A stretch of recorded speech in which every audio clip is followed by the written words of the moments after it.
Io credo che il diritto di voto e il diritto di appunto, rappresentanza parlamentare che gli italiani all'estero hanno sia stato un punto fondamentale, ma poi l'esperienza concreta che state già facendo in questi mesi ci può dire, oltre a quella che è stata fatta negli anni scorsi, ci può dire se questo è stato un primo modo stabile, decisivo per stabilire un ponte, che è un ponte fatto appunto di rappresentanza, ma è fatto anche di realizzazione di politiche concrete che possono offrire possibilità di un maggiore interscambio. Un maggiore interscambio significa, dal nostro punto di vista, e noi lo facciamo, dare la possibilità alle persone di studiare fuori, di lavorare fuori. Noi lo facciamo, approfitto per dirlo perché è molto importante, finanziando gli studenti che fanno Erasmus, gli studenti che fanno Leonardo, finanziando il Master MBA, possiamo farlo anche incentivando questi rientri, e questo interscambio si può anche meglio alimentare dando la possibilità alle persone di essere in qualche modo libere di andare fuori a studiare e a lavorare, e anche di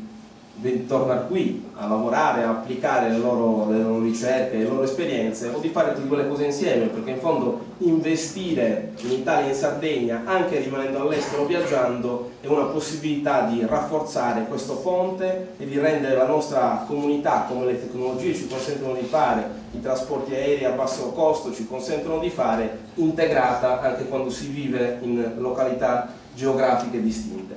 Talento è chiunque sia partito decidendo di rischiare di investire le proprie capacità per migliorarle, mettendo in conto la possibilità di tornare un giorno a casa propria. Per questo noi pensiamo che sia giusto, in caso di rientro, premiare questa scelta con un credito d'imposta, cioè uno sconto fiscale.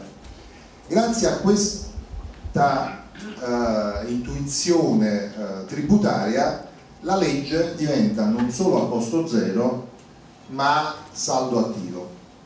Perché? Perché oggi i nostri amici collegati lavora all'estero, paga imposte al Regno di Spagna o alla Repubblica di Germania, non certo all'Italia, produce ricchezza lì, e certo non contribuisce al prodotto interno lordo italiano.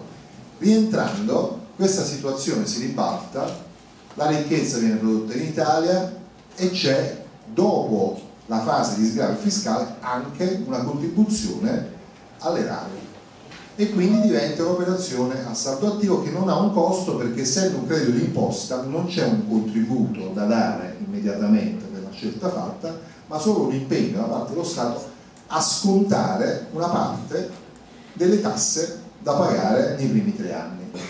I numeri sono pesanti. Sappiate che dei 4 milioni di residenti all'estero registrati all'AIRE, 800.000 sono partiti negli ultimi 5 anni, quindi non è più l'immigrazione con la valigia di cartone, ma è un'immigrazione che spesso si porta in valigia una laurea, una specializzazione o comunque una grande voglia di fare, e in gran parte da regioni del sud e quindi anche da regioni come la Sardegna in particolare.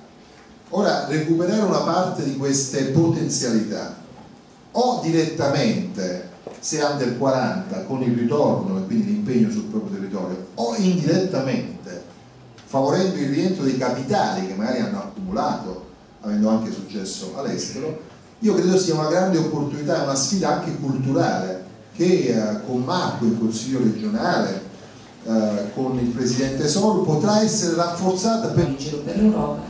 Ho il piacere di incontrare tanti sardi che sono veramente presenti in tantissime località e con professionalità le più varie, le più svariate, e tutti con delle professionalità estremamente qualificate. Perché questo? Quello che diceva Fabrizio da Milano vale proprio anche per i tanti sardi che io ho modo di incontrare in giro per l'Europa.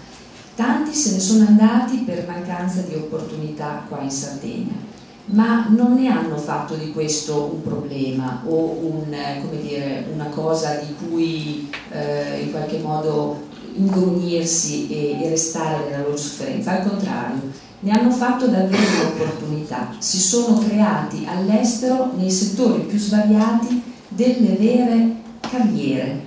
All'estero ci si abitua molto ma molto di più a professionalizzarsi e a specializzarsi nelle attività che si fa, e quindi queste persone si sono creati dei profili professionali estremamente qualificati, e al tempo stesso però ho incontrato in tanti di loro un legame fortissimo con la vostra regione. Questo forse caratterizza molto i sardi, soprattutto all'estero, anche dagli altri italiani provenienti da altre regioni all'estero, perché c'è ancora uno stretto legame, forse ancora più forte rispetto ad altri, con la propria regione, che da un lato si manifesta nel desiderio di tornare, ma non necessariamente, in ogni caso nel desiderio in qualche modo di contribuire anche da fuori, anche da lontano, alla crescita, allo sviluppo, al rendere famosa la propria regione, proprio perché c'è questo forte legame.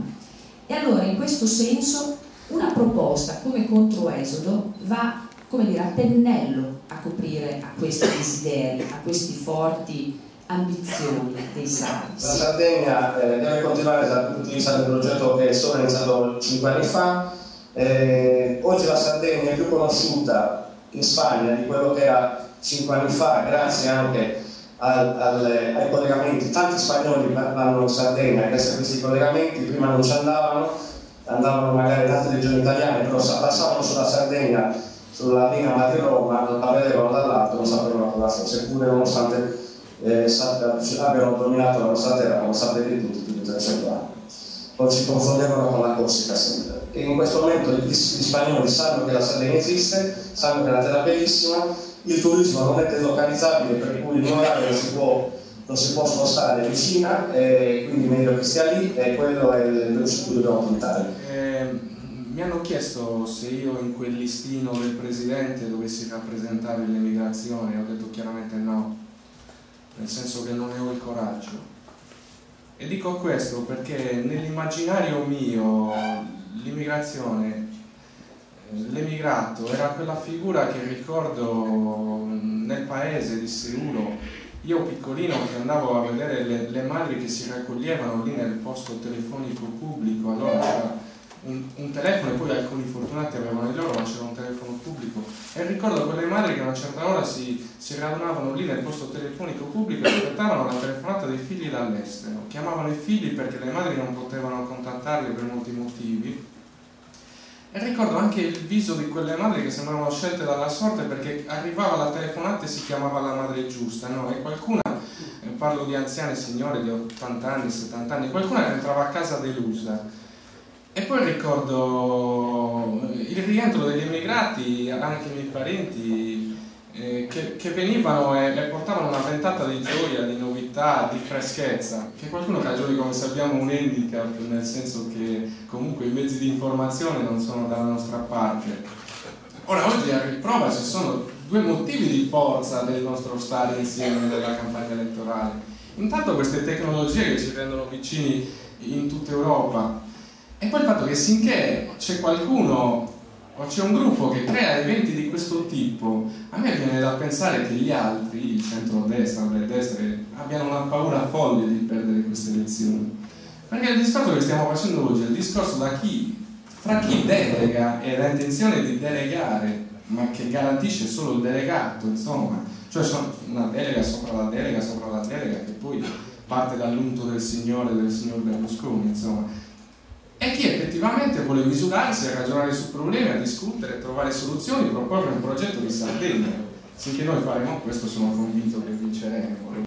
La Sardegna cambia tantissimo, dopo 4-5 anni è quasi irriconoscibile rispetto a come l'avevo lasciata. Ti ho depositato perché il sabato scorso qui al Centro Culturale Stato di Berlino ho organizzato una conferenza dedicata proprio al modello sardo che vi presento, e abbiamo dibattuto proprio del modello sardo davanti a un pubblico molto variegato di sardi, di altri corregionali o connazionali e anche tedeschi interessati alla questione italiana.